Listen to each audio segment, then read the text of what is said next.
Well, welcome everybody. Happy to have you here this evening. Is there anyone in the room who's new, who's here for the first time? Well, welcome. And your names are? Corey, Court, and say that again, please. Bruce, Rue, R-U-E, Court and Rue. Anyone else? You are. Kelsey, welcome. And anyone online new? No, okay. All right, well, very happy to have you here tonight. Please feel completely welcome, part of our community.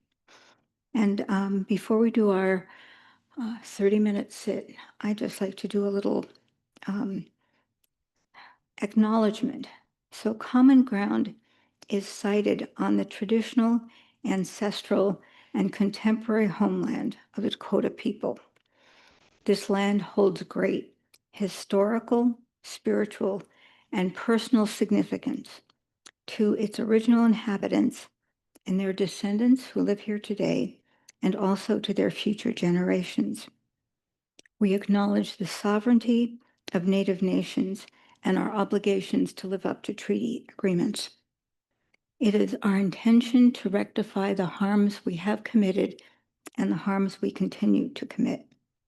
This land acknowledgement is only one small part of supporting Indigenous communities, and it's our hope that our land acknowledgement statement will inspire others to stand with us in solidarity with Native nations to amplify the voices of Indigenous people leading grassroots change movements.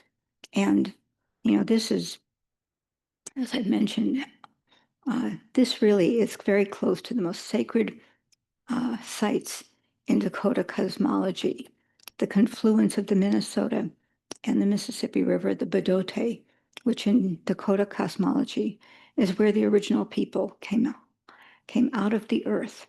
So we are very, very close to really sacred spots, and really hope that the sacredness of this community and our respect for the voices of Indigenous people and our solidarity with it will continue and will grow.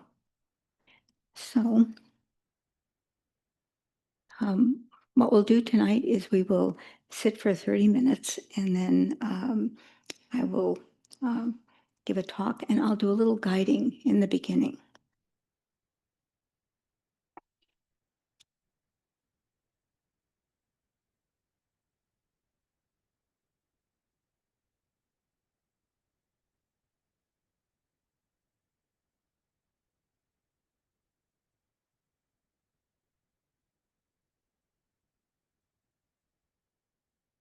So just coming into as comfortable a meditation position as you can,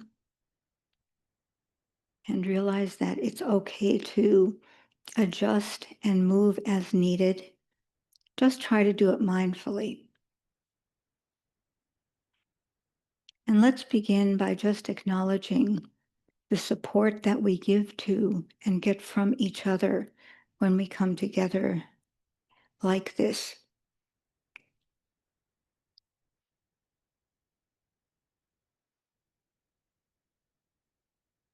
And appreciate how it feels to be in a community where people are committed to non-harming. And just notice how that is.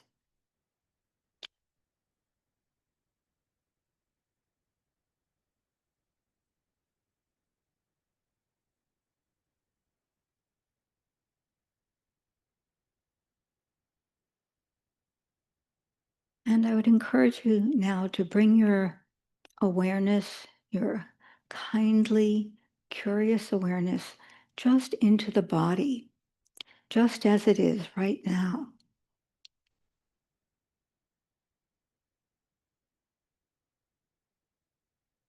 Just letting the awareness sweep up and down the body, and just noticing what's ever there.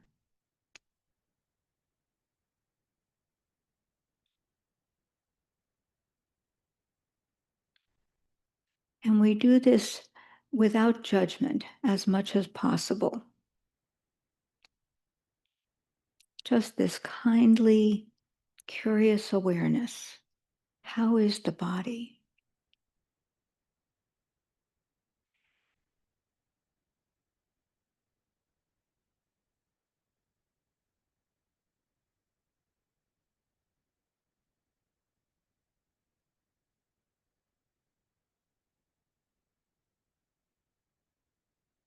In many ways, the body is our vehicle for awakening. We learn so much by having a body.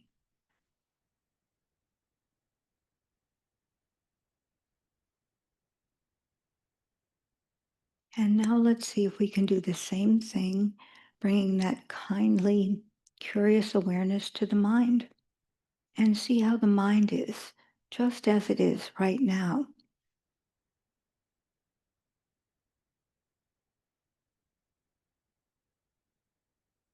It might be racing or confused or dull, or maybe it's grateful, maybe it's happy.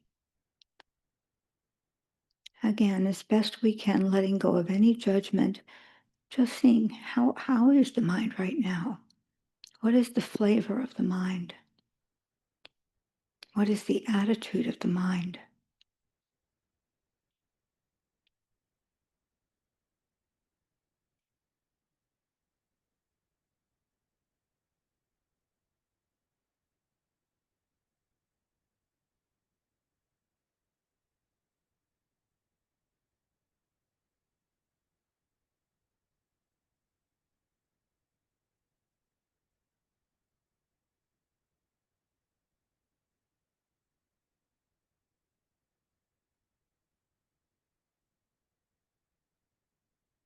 And mindfulness is about being aware of the present moment's experience without judgment, without clinging, not getting caught in a story,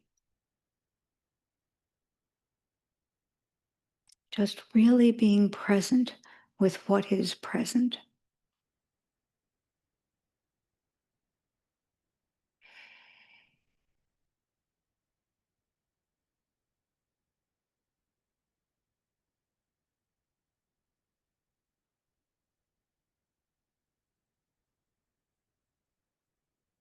And for many people, it is supportive to use the breath as an anchor, noticing where you feel the breath in the body, and then just letting the attention return again and again to that spot, noticing how it is to breathe in and breathe out.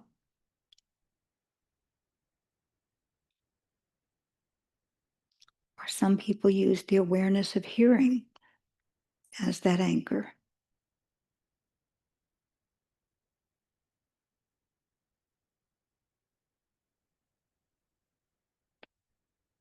Or if you'd like, you can practice with an open awareness, just allowing whatever appears to arise and to pass away, sensations, thoughts.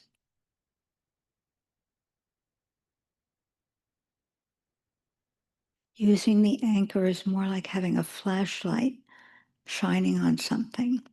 And open awareness is more like a lantern. And it's not that one is better than the other. It's just that we see where our curious, friendly awareness, what keeps that curious, friendly awareness in the present moment.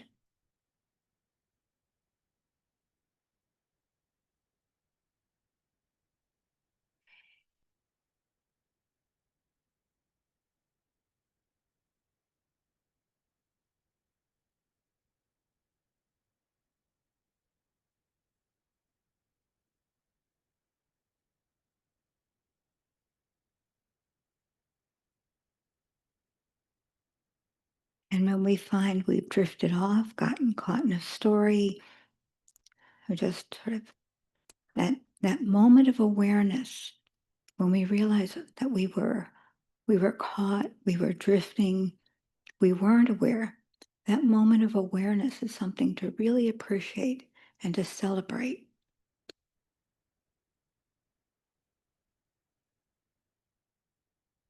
Our practice is beginning again over and over and over.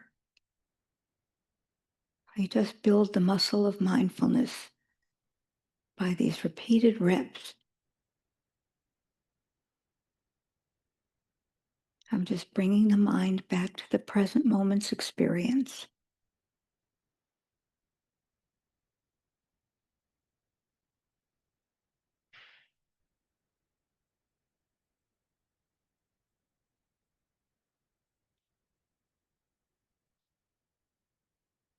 And just the intention to stay with the present moment's experience is worth celebrating, worth appreciating.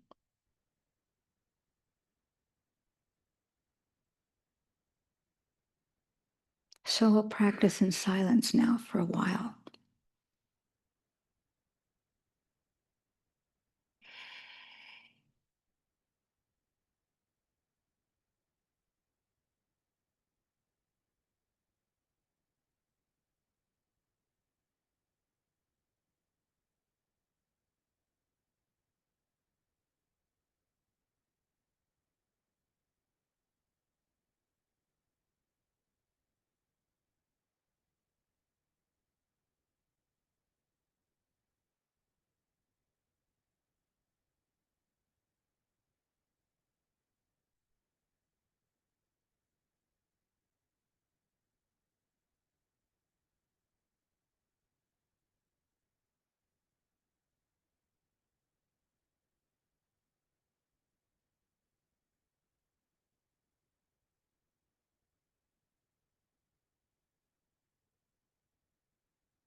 And for the last minute or two of our initial meditation, I invite you to see if there is in the present moment any sense of gratitude or appreciation.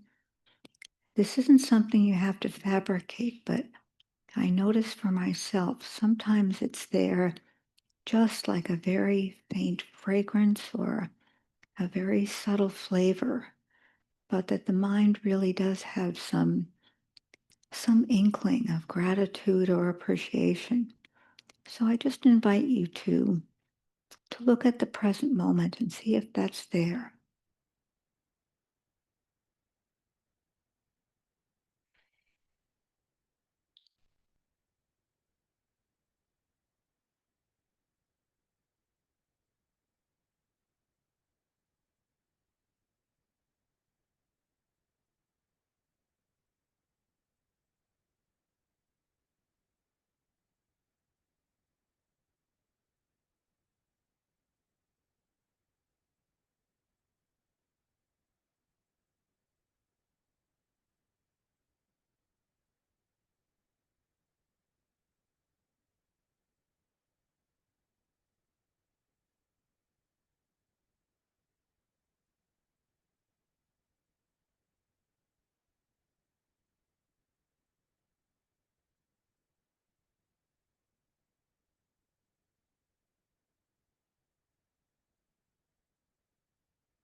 So take a moment and stretch or do whatever you need to make yourself comfortable. Maybe say hello to the person next to you if you're in the room.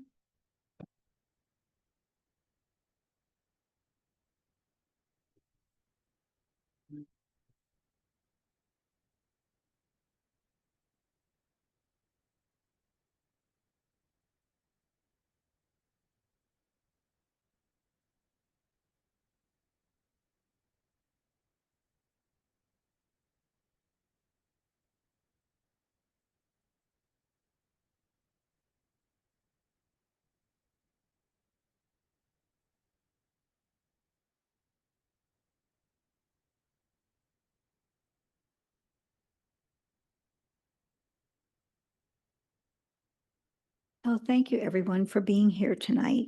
Um, I want to talk about the compassion of the Buddha, but before I begin, I want to acknowledge the passing of Dr. Larry Ward, who was a wonderful Dharma practitioner, Dharma teacher. He was ordained by the late Thich Nhat Hanh into the Order of Interbeing. And he wrote this really remarkable book called America's Racial Karma, an invitation to heal. And it is a really brilliant, incisive book about understanding how racism has impacted both sort of the perpetrator and the victim, to use very polarizing words, but the effect that it has had and how to get beyond that. So I think it's a really important little Dharma book, and it's America's Racial Karma and an invitation to heal. And Larry Ward was a very healing presence. So, and I'm not sure how old he was, but my guess is he's in his 70s. So tonight, I want to talk about the compassion of the Buddha. And it's often said that the wings of the Dharma are wisdom and compassion, that each is necessary to strengthen and support the other, that mindful awareness is essential to effective compassionate action, appropriate compassionate action, and that compassion is really essential to keeping wisdom from being very cold. That compassion is the warmth of wisdom.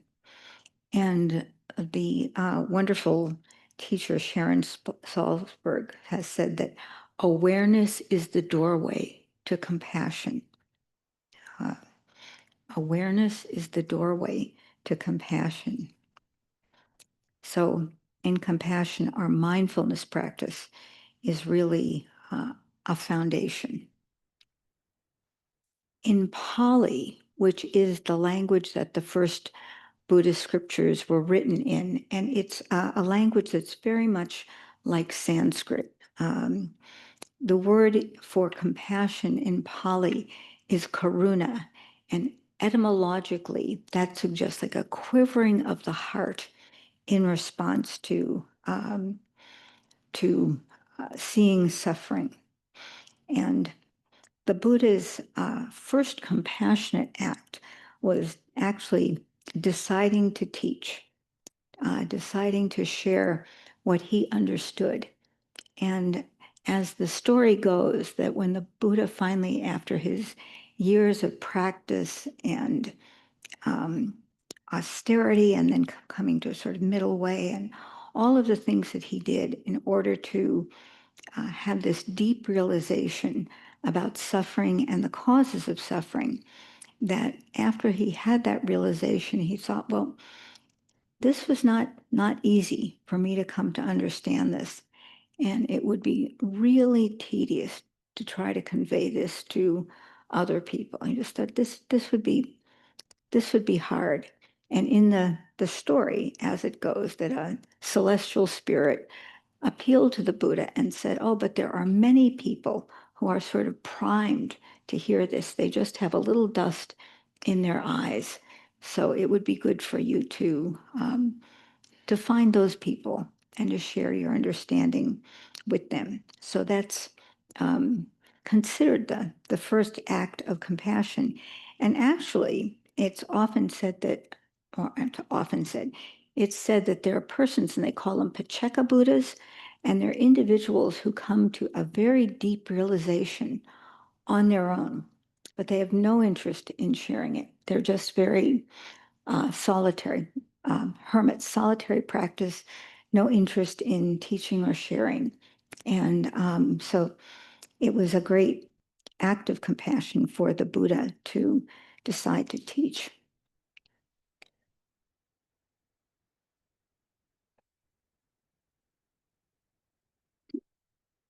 So I want to talk about two stories in particular during the life of the Buddha that I think exemplify aspects of compassion.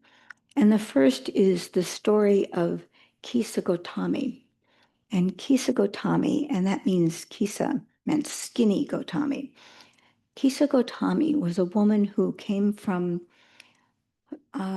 poor circumstances, and she was not very attractive. She was skinny, and she married sort of above her station, and apparently her mother-in-law was extremely mean to her and just treated her very badly until she bore a son for the family. And then she was treated very, very well by her husband's family, by her husband, and she just loved that child. The child was just the joy of her life, and she was really happy. And then the child, toddler, got sick and died, and she was just bereft. You know, the death of the child, the loss of status in her family. And she apparently held on to this dead little body and went all over asking doctors, find people Who can revive this child? Who can make this child well? And someone said to her, you know, you should really go see the Buddha, the awakened one. And so she went to the Buddha and just, again, clutching the body of his dead child, said, you know, please, please help me. Please revive this child. And the Buddha said, I can help you. But first, you have to bring me a mustard seed. And mustard seeds were among the cheapest of all the sorts of spices that people could have at that time. So everybody had mustard seed. And he said, but you have to bring me a mustard seed from a household that has not had a death. And so she goes off in the village and she starts, you know, knocking on doors and, you know, people, oh, yes, I have mustard seed. And she said, well, you know, has anyone died in the family? Oh, yes. I lost a child. I lost my husband. My mother died. Every single house that she went to, and she went to very, very many. And at the end, she comes back to the Buddha and realizes that death is universal. And then she is able to. They don't bury the child. She actually, you know, had the child cremated, and she joined the order of nuns. When I first heard this story, I thought, what a setup. You know, I just thought this was, it was so obvious to me. It was such a setup.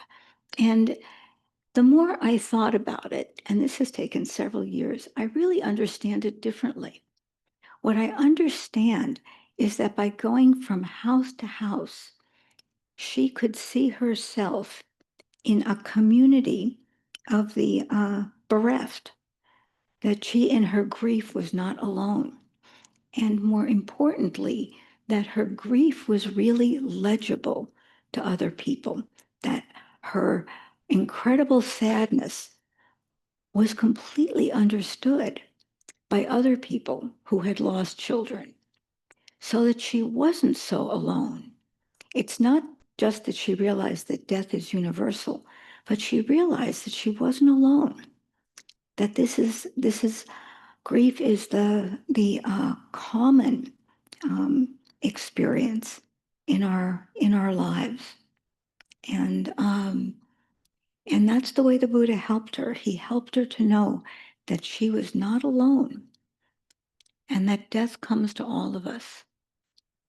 And she was able to then let go of her child's body, and she became a nun, part of the nuns community, and was really beloved there too. And in the nuns community, you know, women came there who were widowed, who were thrown out of their homes. It was, the nuns community was a refuge for people. So that's the first story. And the wisdom of the Buddha and the compassion was not for him to lecture her and say, you know, Gautami, the fact of life is we're all going to die. We just don't know when. So he said, I can help you. And he helped her by letting her know from her own experience that grief is universal and that her grief was understandable.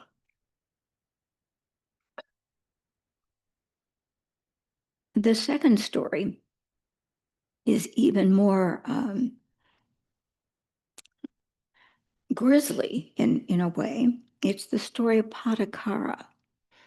And Patakara was a young woman who was her family had, you know, well enough to do.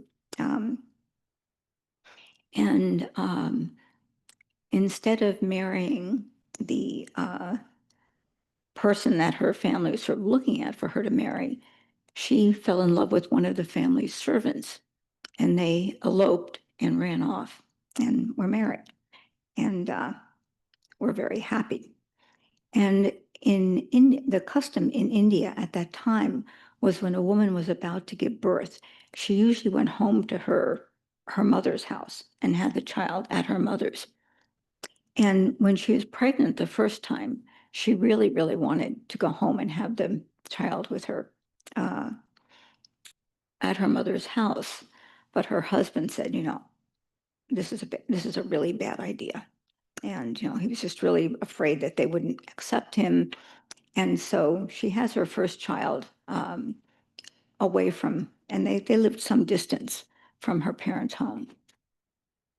But when she's pregnant the second time and about to give birth, she tells her husband that she's going to go and have this child at her mother's house, whether he's going to come or not. So he says, okay, we'll go. So they have the first child, a little boy, and then she is pregnant and they are heading to her mother's house. They're traveling, and it was a trip that took more than a day. And a storm comes up. And so Patakara and the little boy huddle at the root of a tree. And the husband says, I'm going to go off and try to get some reeds or some wood or something and build a little shelter for you. The husband goes off and he's bitten by a snake and he dies. And she's left alone. She doesn't know why he's not back. And she gives birth that night at the root of the tree with the other child. And in the morning, when her husband doesn't come back, she takes the newborn and her little boy, and she goes off looking for her husband, and she finds his body.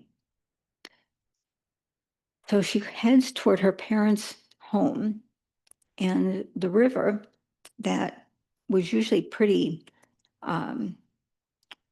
navigable, pretty crossable, was really swollen because of the big storm the night before. And she can't carry both children across in this water that's going pretty fast. So she leaves the little boy, the toddler, on the shore, and she goes across with the newborn, and she puts the newborn down on the other side and starts back across the river. And halfway through the river, through it, she hears this cry, and a raptor of some sort has come down and has picked up the newborn and flown off with it. And she starts screaming and waving her hands. And her toddler on the other bank thinks she's calling him to come in. So he rushes into the water and he's swept away and drowns. So, like, horror upon horror. So she gets across and she goes to her parents, head toward her parents, and someone sees her and says that, it said, don't go there. Don't go near that house. That house has collapsed with the storm. So in the storm, her parents and her brother are killed, and their bodies are on the funeral pyre as she gets there.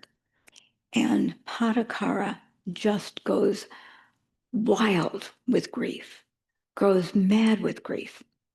And she truly just cannot encompass what has happened to her, this just unrelenting litany of horrors. And she becomes feral. She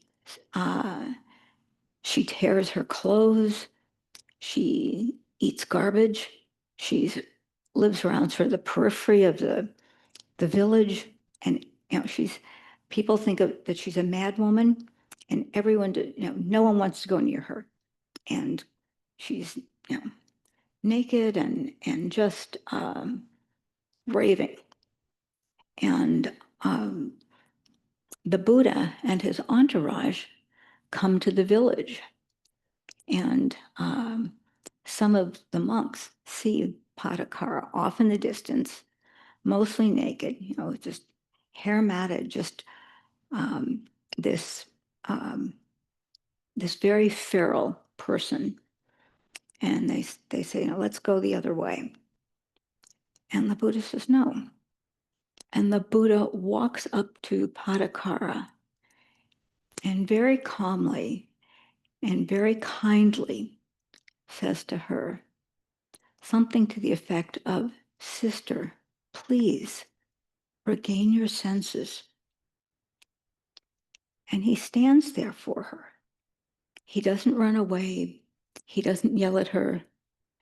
And Patakara has this moment of coming back to herself, being recognized as human by someone who's really kind, comes up with this great kindness, who's not afraid of her. I mean, that everybody else was really afraid of her. And the Buddha was totally fearless and came up to her and said, "Oh, sister, please regain your senses." And then he got the monks to get a robe for her, and he took her to the nuns' community. And as the story goes about the nuns, she became like one of the most remarkable of the nuns. And there were many, many remarkable nuns that we know of. But that her kindness, that she took so many other young nuns in under her wing, because she just exuded this sort of kindness. She was able, out of all of her suffering, to bring kindness. And as I mentioned a little bit before, the people who came into that community, some of them came just out of spiritual yearning, of just wanting to be part of a spiritual community. But many of the women came in there as a form of refuge, because of the circumstances of their life. And they said that there are sort of stories about Patakara and the 30 nuns who she taught, and another one, the 50 nuns that she taught, but that she lived for a long time, and she was just so steady and so kind, and was so inspirational to the community. What I think is remarkable about both of these cases of the Buddha's compassion is the Buddha demonstrated like really caring attunement. He demonstrated what was the appropriate compassionate action in that moment. Like with Patakara, it was not to be afraid, to treat her just as with kindness as another human being.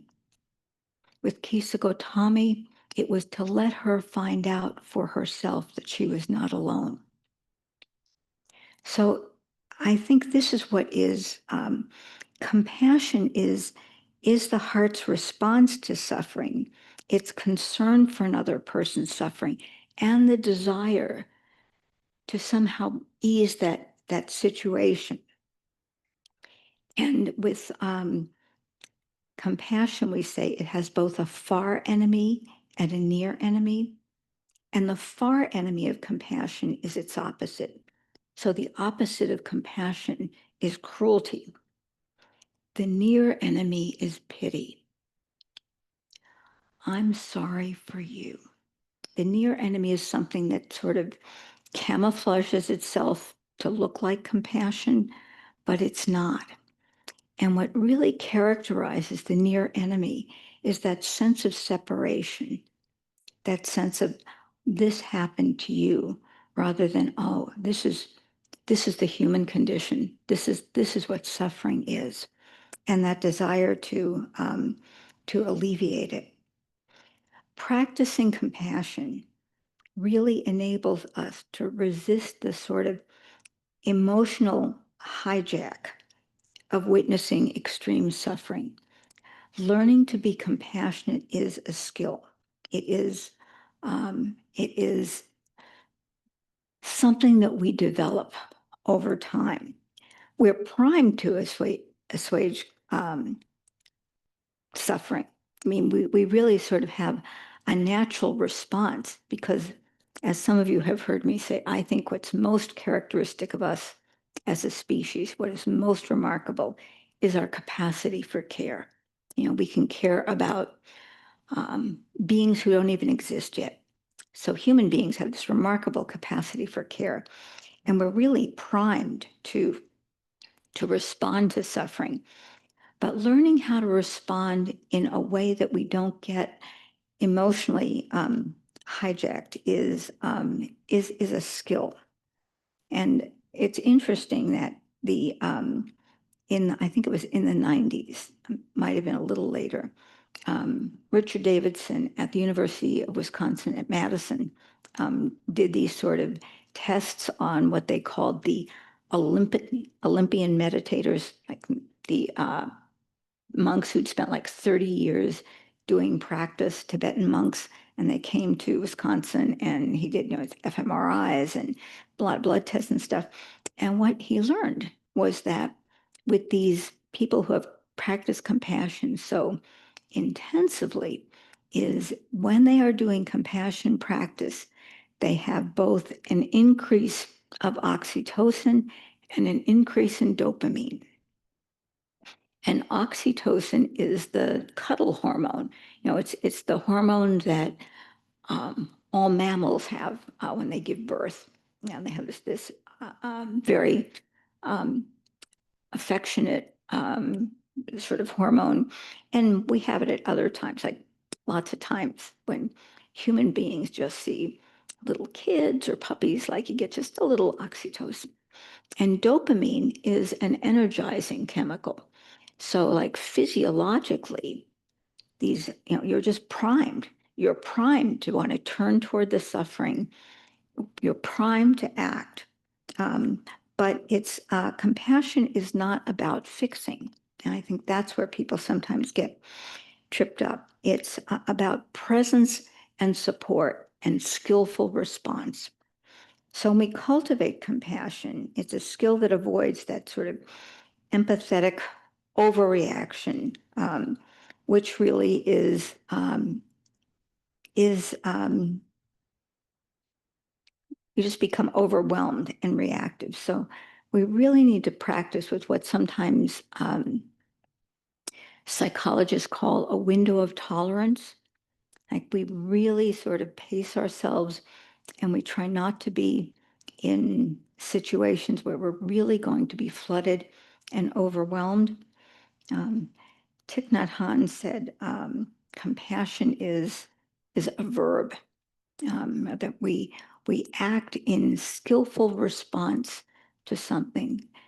And there was an article that really tremendously affected the way I have been thinking about the Dharma and the way we respond to the future. And it was an article by two bioethicists from Johns Hopkins who wrote this article called Six Maxims for a Marginally Inhabitable Planet.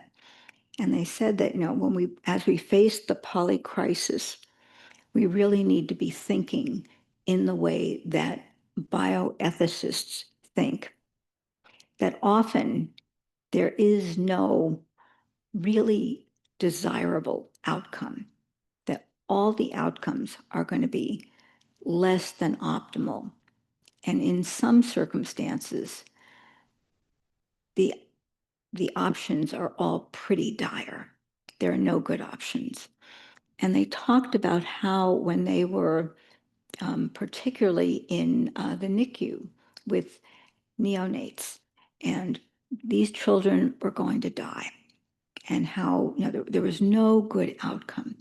They said it was really important that one can almost always make a terrible situation less terrible by staying present, by staying close, by not abandoning.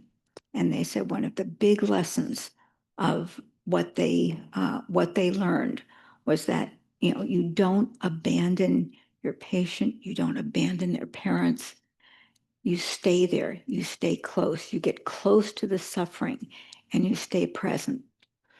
And I think that for me has just been such an instructive example about compassion, that compassion often, when we feel like there's nothing we can do, if we stay close, if we stay present, that's what really eases suffering. It makes an awful situation less worse. And this is, I think, so important for us as we think about compassion and developing the capacity for compassion, and thinking about sort of the situation of our world in so many ways, that there is so much right now that is really awful going on, and to develop the capacity to really be present with that. And partly developing that capacity is building our resilience, building our resourcing ourselves, like spending time in nature, spending time with people that we love, often spending time with animals, listening to music that is really inspiring. I mean, the ability to be compassion, to have compassion, to cultivate this sort of compassion is a practice. So what we don't turn away, but we don't kind of immerse ourselves until we're prepared. What has always struck me about the Buddha's teaching is it's always like turning toward the suffering, because the Buddha said what he taught was suffering and the end of suffering. So as Buddhists, we should be really, really interested in suffering. And when we see suffering, we should turn toward it and really try to understand it and understand its causes and understand how we can be skillful in the alleviation of the suffering or easing the suffering. And that's part of that really is to figure out the ways to really resource ourselves so that we develop resilience. And when we are overwhelmed, to be able to have enough compassion for ourselves, to take care of ourselves, to step back. So self-compassion is also a really important skill to cultivate. And Kristen Neff is the person who probably brought this more to anyone else's attention. And Kristen Neff is a psychology professor. I think she's at Texas at Austin, but she has an autistic son, and her son had very, very limited function. And she said that as she felt so inadequate. She felt like a bad mother. She just had all this sort of shame and guilt, and she would often find it really frustrating to take care of her child. And she discovered that what she really needed was to take compassion and turn it toward herself. And so, and the way she does it, it's sort of like what happened with Kisa Gotami, in a way that she said, so one of the things when you're practicing self-compassion is to understand that you're really suffering, that things are really, really, really difficult. So not to minimize your own suffering, which is sort of one of the things I think that culturally we are really encouraged to do. It's not so bad. Don't make such a big deal out of it. But to really, really deeply turn toward one's own suffering and really understand it, really appreciate it. And then, as in the case of Kisa Gotami, really understand that there are other people who have this same sort of suffering, that your suffering is legible. There are other people in the world who would understand exactly the kind of suffering you're going through right now. And it's not in any way to minimize that suffering. It's so that you don't feel so alone. You don't feel so isolated, that there are other people having the same sort of suffering right now, really, really struggling with the same sort of thing that you are struggling with. And then to begin to offer loving kindness and compassion to yourself and the other beings who are sharing this.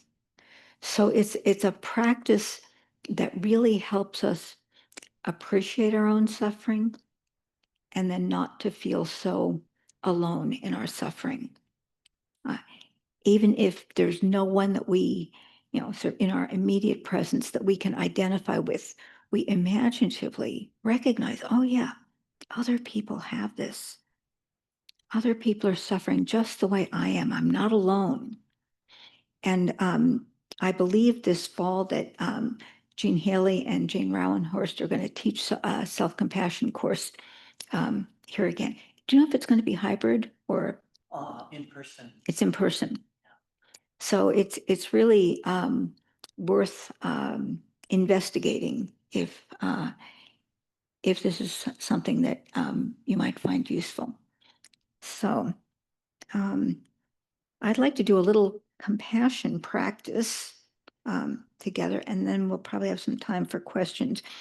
And this is the compassion practice, actually, that I found Jack Kornfield uses. So if you'd make yourself comfortable.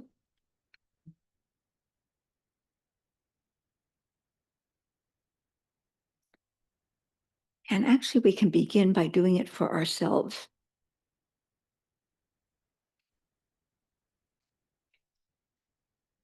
And just take a minute to breathe and just feel, to acknowledge the sorrow, the difficulty, the suffering in each of our lives.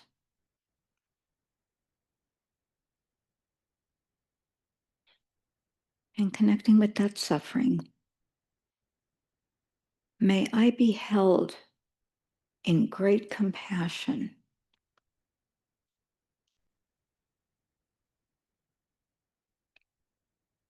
May I be held in great compassion.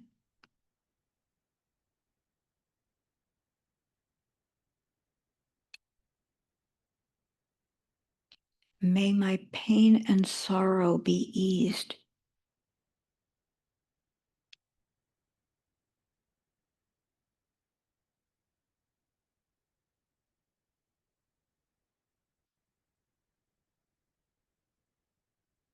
May my pain and sorrow be eased.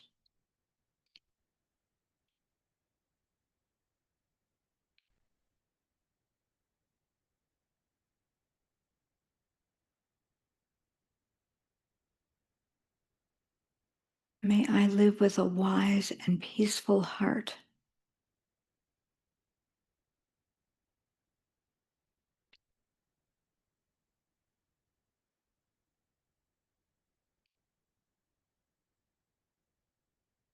May I live with a wise and peaceful heart.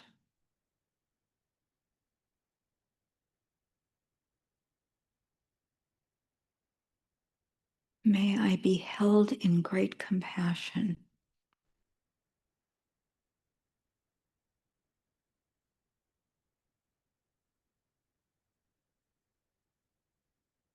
May my pain and suffering be eased.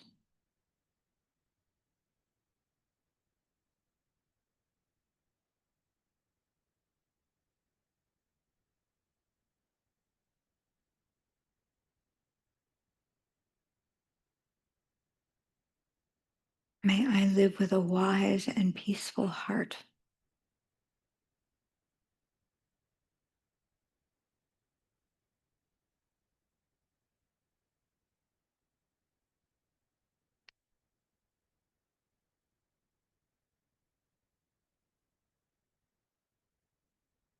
And now you might want to bring to mind someone you know who is suffering physically or mentally.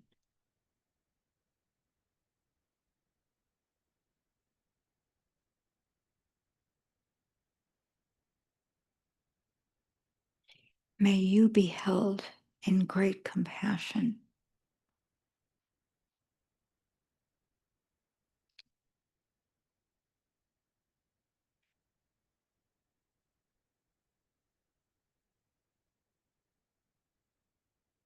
May your pain and suffering be eased.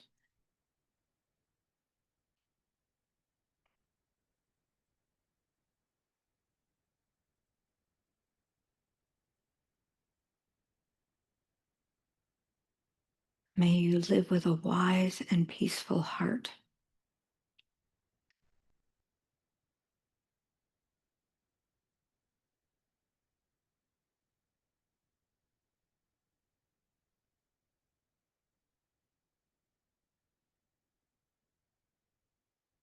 May you be held in great compassion.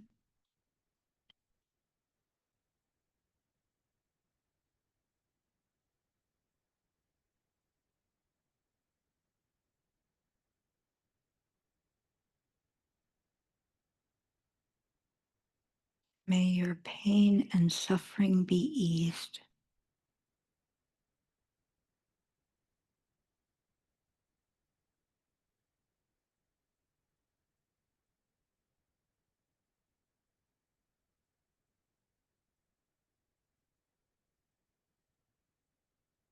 May you live with a wise and peaceful heart.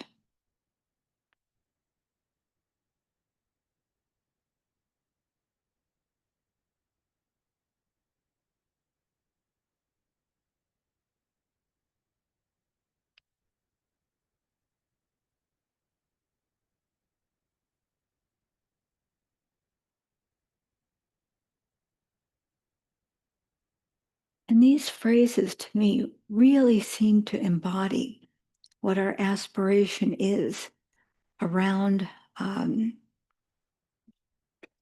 around compassion, the idea of being held, being recognized, feeling supported,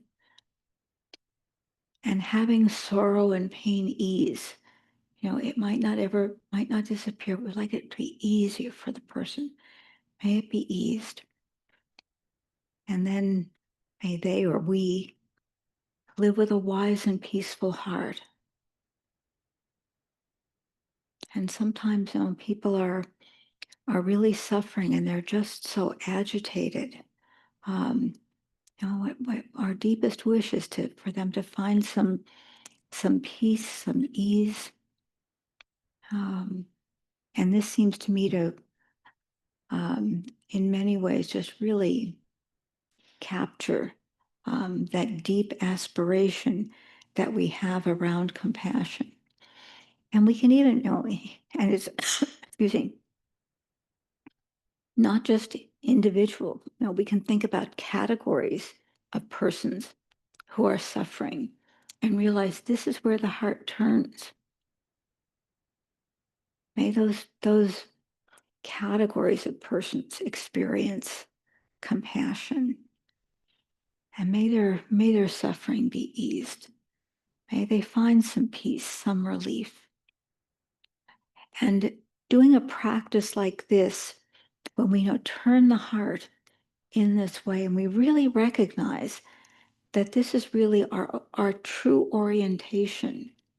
Our true orientation is to have this movement to want to connect, because compassion is about getting closer. Compassion is about this deep connection and expressing our care, seeing the humanity in persons, or when we have compassion for animals, seeing the creatureliness of us all. So let me stop here and invite people to respond or ask questions, and Eric has a mic, and because we have people virtually as well as here in the room, it's really helpful to use the mic so that everybody can hear everything. So any responses, questions, comments, experiences of compassion that you'd like to share? Yeah. I usually don't need the mic. We need, because that's only people who are on Zoom can hear. Thank you.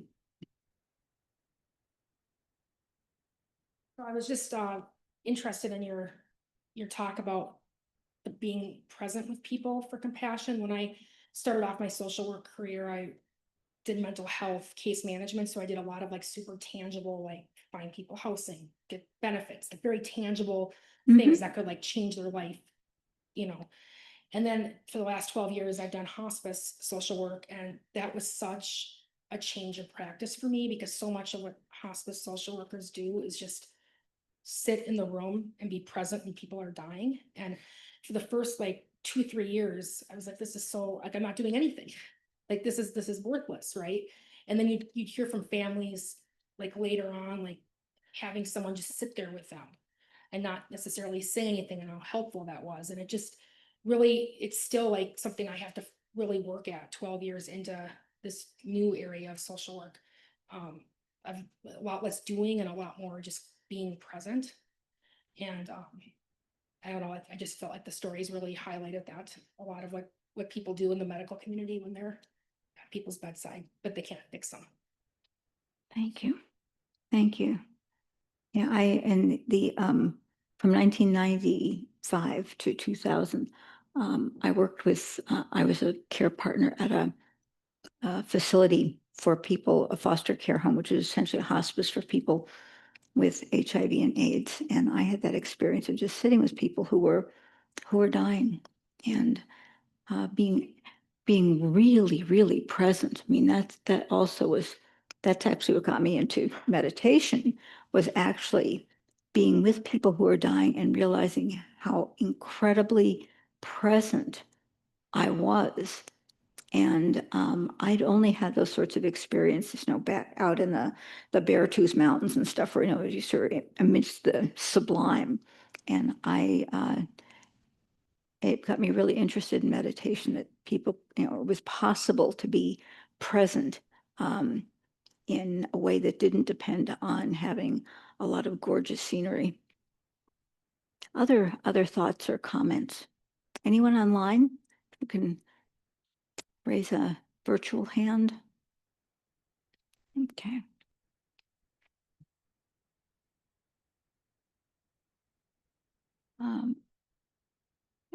Over here, Rue. Um,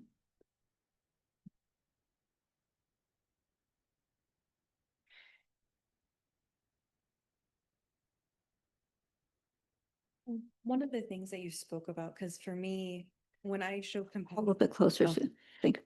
when I show compassion or see people suffering, it feels like a wave and it takes me out sometimes. And discuss how you discussed it about being a muscle that you work on and turning away for your own self-compassion, I feel like allows me to understand that the window can be bigger if I give myself the foundation and work on myself before putting myself out there to be compassionate to others. And I thought that was really insightful and helpful. Oh, great. Yeah, compassion really is a skill that we develop, and we're really primed for it. Someone, and I was trying to remember who made a comment once, like, just as we're ready, we're primed to learn language. That's just the kind of beings we are. We have the brains that are primed for that. Our brains are also really set up to become compassionate, and it is a skill that we just work on. And there are times when we find ourselves in circumstances where people are really cynical, or there are I think experiences, most of us have, it really sort of damp down compassion or suggest that it's not good, or and so we need more encouragement, I think, to really develop that capacity and to broaden the window and to allow ourselves to take time to broaden the window. So, other thoughts? Oh, Robert.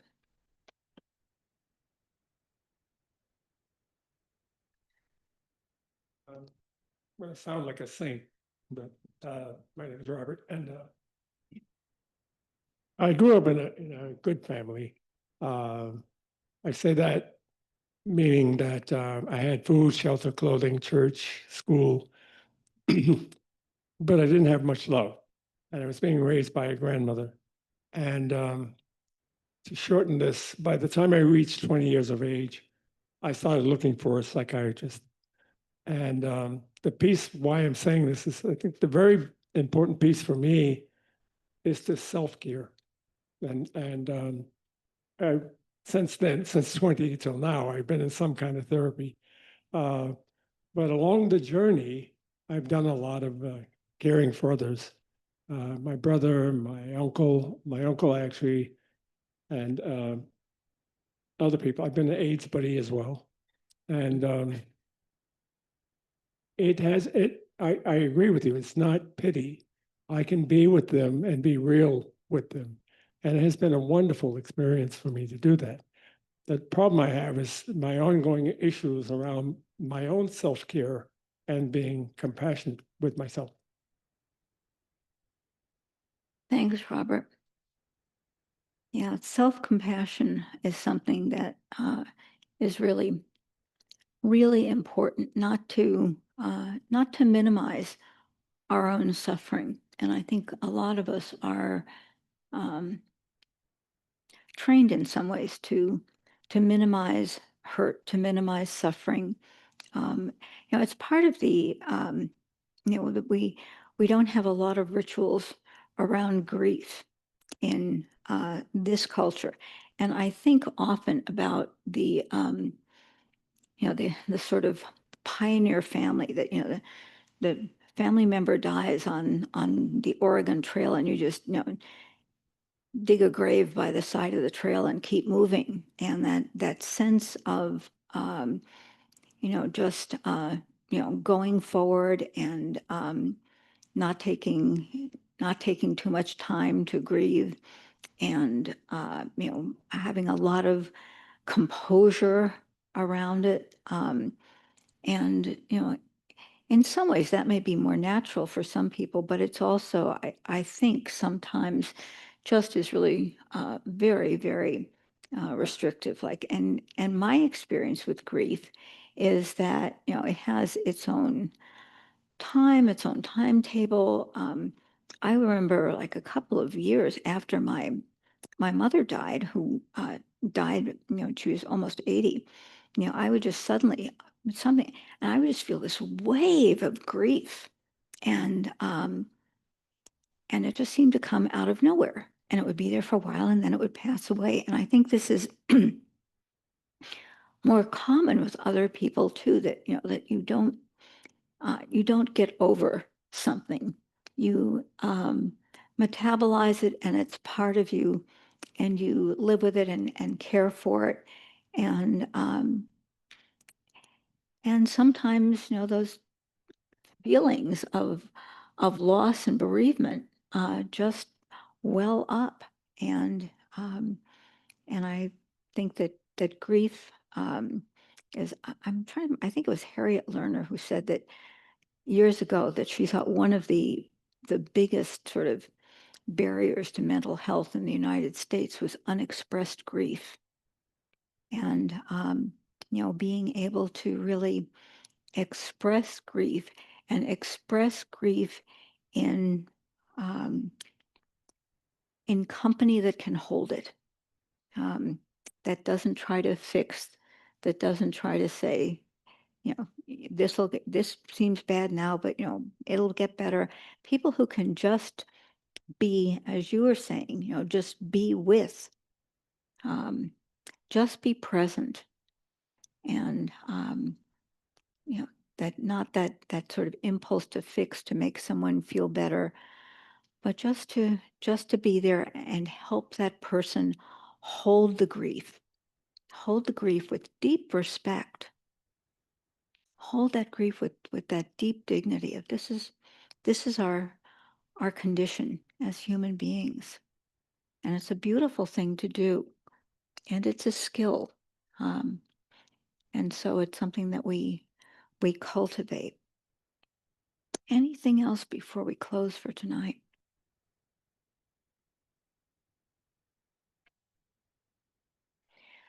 So before we do announcements, I will just do a little sharing of the merit, which is one of my favorite Buddhist rituals. We practice imaginative generosity in this way. So if there's any goodness to our practice, any merit or blessing or benefit, we would happily, gladly, joyfully share it with others. In fact, if we could, we would give it all away, every bit of it. We would share any blessings, any goodness with our teachers, our parents, our family, our community, our friends. We would share any merit with the people we like, and also the people we don't like so much. we would share any goodness with the people we know and the millions upon millions of people that we have yet to know. And in addition to all the two-leggeds, we would share any goodness, any blessings with the four-leggeds, the many-leggeds, the winged, the scaly, the slimy, and the finny. May all beings find a path to peace. May all beings be free from suffering.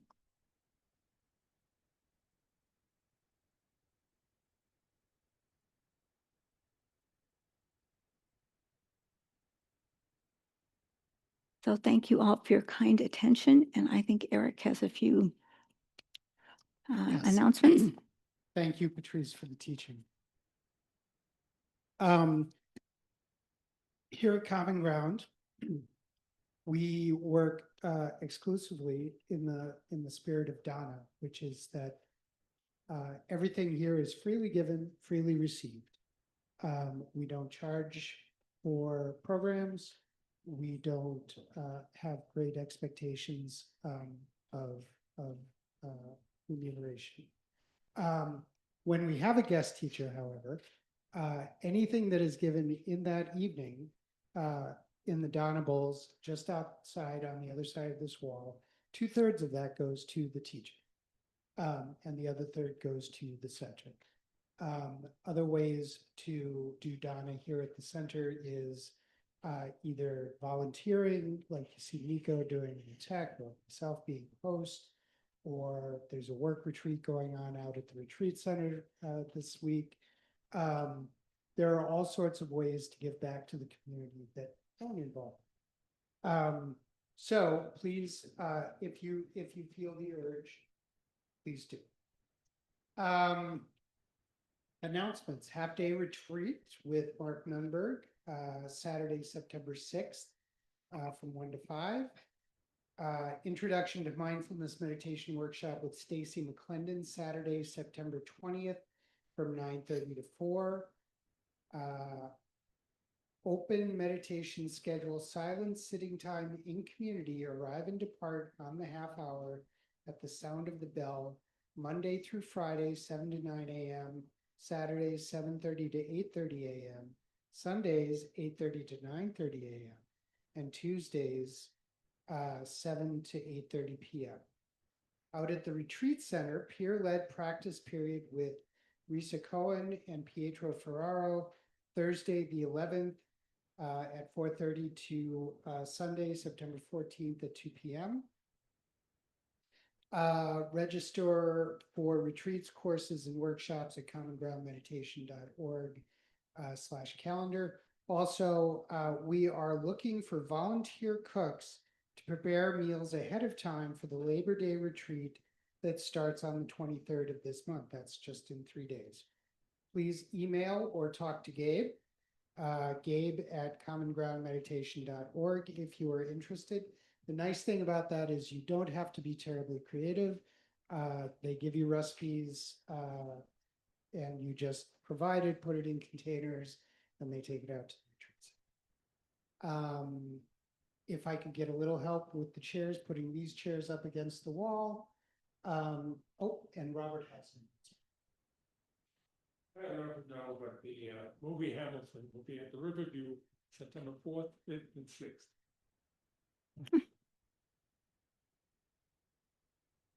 And thank you for coming tonight.